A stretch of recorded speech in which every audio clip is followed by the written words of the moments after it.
So my name is Alicia, and this is my Tell Somebody movement. And I give strength to survivors to tell. And I met you, and you're real strong. And I wanted you to tell my fans and audience about what happened to you. When I was about 5 years old, 4 or 5, my memory's a little sketchy.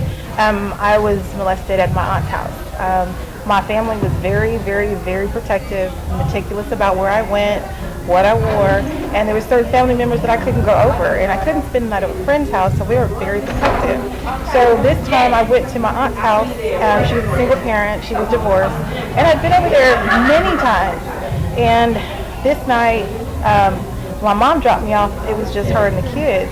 But later on, after we got out of the bathtub, there was a man there. And she was an alcoholic, my aunt. And she kind of prepped me, which I didn't know I was being prepped at the time, but she had prepped me for him.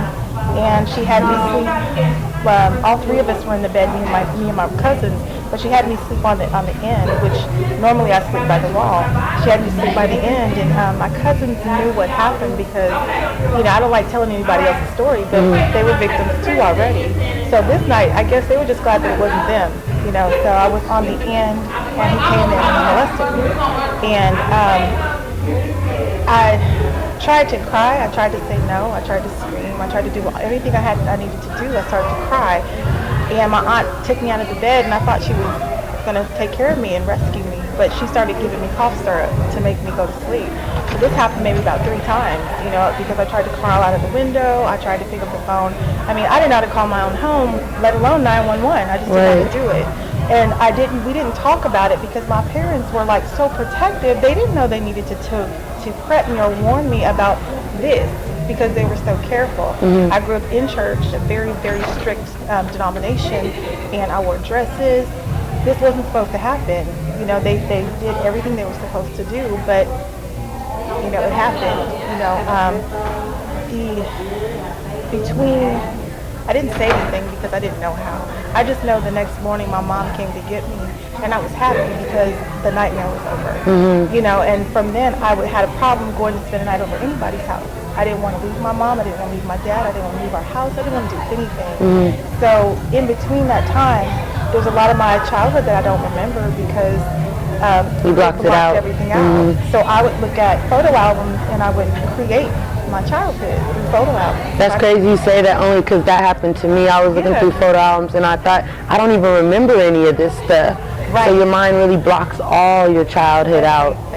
And my cousin's like, girl, you remember this? And I would act like I remembered. And this is well into my adulthood, but I never did. I just would act like, oh yeah, I couldn't tell you what happened. So I would memorize the photo albums. Wow. And I know when I went home just last year, and they couldn't find the photo album, and I freaked out, and they didn't understand why I was freaking out.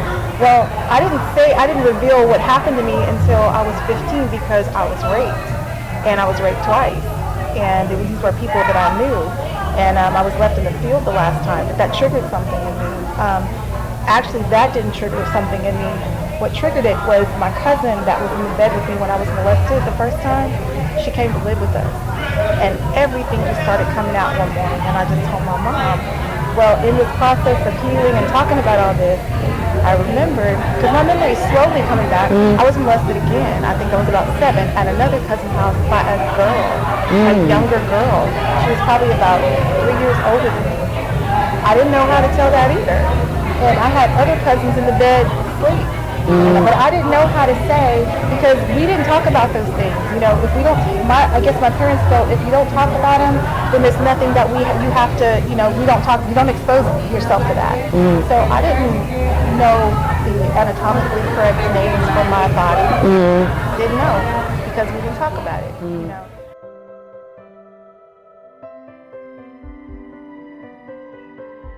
And I love what you're doing, Thank girl. you again. Thank you again. Thank you for helping me reach people. You're going to save and touch some people's lives. Well, you've already saved and touched mine. So. Thank you. I appreciate that. All right. Tell somebody. Tell somebody. I was molested when I was 4 or 5 years old by my babysitter, male babysitter. And this happened at my house. and then it continued whenever my mom dropped us off at their house. And I never told anybody. I kept that a secret.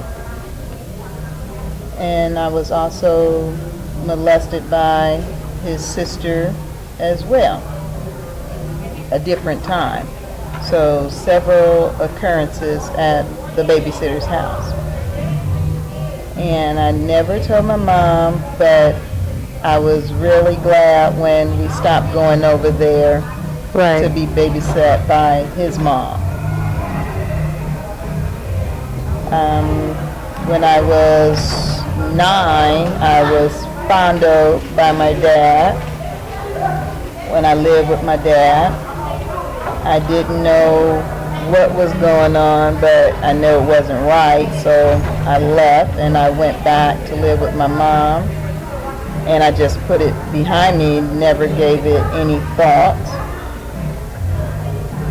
And then at 15, I was raped by a guy from my church that my mom and I trusted, and I thought it was like, you know, like a big brother kind of deal.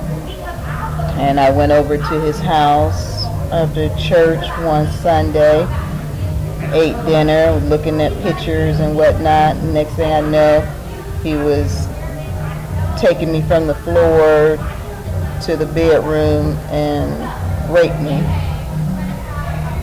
And then again, I was raped at 17. Wow. So all these different occurrences that was happening to me, I couldn't understand why it was happening. So one day I went into the bathroom because I thought I had a sign on my forehead that said, you know, assaulter. And so I went in the bathroom and I looked in the mirror and I'm looking for this sign, like maybe it's just something that I don't see that everybody else sees. And I finally told my mom when I was in my 30s. About everything that had happened? About everything that happened. Wow. Yeah. You kept the rapes and everything a secret from everybody all those years? I had one friend that I told it to when it occurred back then. But other than that, I kept it a secret. And I told her when I was in my 30s. I'm 48 now. And my mom cried and she cried and she cried, and I told her, you know, it wasn't her fault. She blamed herself. And it's like, there's no way you could have known. You could have stopped it, you know. So don't beat yourself up. Don't blame yourself for that.